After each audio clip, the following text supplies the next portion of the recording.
अजनबी का तोहफा इस कहानी की शुरुआत होती है। सर्दी की एक ठंडी सुबह थी।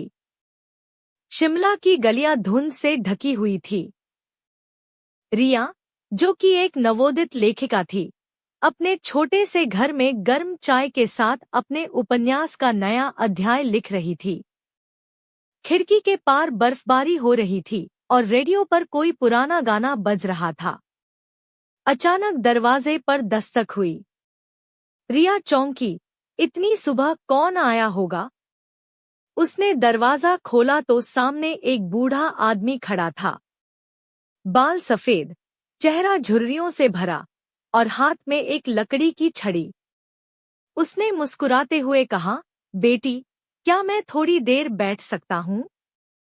बाहर बहुत ठंड है। रिया को पहले हिचक हुई, पर फिर उसने बूढ़े आदमी को अंदर बुला लिया।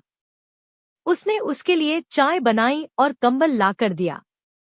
बूढ़ा आदमी बैठ गया और खामोशी से चाय पीने लगा। कुछ मिनट बाद उसने कहा, तुम्हें लिखना बहुत पसंद है ना? रिया चौंकी। उसने कभी किसी को नहीं बताया था कि वह एक लेखक बनने की कोशिश कर रही है। आपको कैसे पता?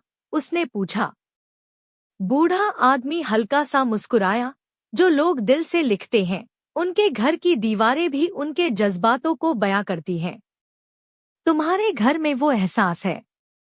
इसके बाद वो आदमी अपनी जेब से एक छोटा सा लकड़ी का डिब्बा निकाल कर रिया को देता है। इसे संभाल कर रखना। जब तुम्हें लगे कि तुम लिख नहीं पा रही, तब इसे खोलना। रिया ने डिब्बा लिया और देखा कि उस पर कुछ उकेरा हुआ था, कल्पना की चाबी। उसके पहले कि वह कुछ पूछती, बूढ़ा आदमी उठ खड़ा हुआ। अब मुझे चलना चाहिए। बहुत देर हो गई। रिया ने उसे बाहर तक छोड़ने का फैसला किया, लेकिन जब वो दरवाजे से बाहर निकली तो कोई नहीं था। सिर्फ बर्फ में एक जोड़ी जूतों के निशान थे, जो थोड़ी दूर जाकर गायब हो गए थे। रिया डर गई, पर साथ ही उस डिब्बे को लेकर उत्सुक भी हो गई। अगले कुछ हफ्तों में रिया के जीवन में अजीब घटनाएं होने लगी। जब भी वो लिख नहीं पाती और डिब्बा खोलती, उसमें से एक चमकदार रोशनी निकलती और उसके मन में विचारों की बाढ़ सी आ जाती। उसके शब्द बहने लगते, जैसे कोई अंदर से उसे कहानियां सुना रहा हो। कुछ ही महीनों में उसका पहला उपन्यास छप गया और वो एक प्रसिद्ध लेखिका बन गई। लेकिन उस बूढ़े आदमी से फिर कभी मुलाकात नहीं हुई। रिया आज भी सोचती है, वो कौन था? क्या वो कोई जादूगर था या उसकी कल्पना का हिस्सा? जो भी था, उसने रिया की जिंदगी बदल दी थी।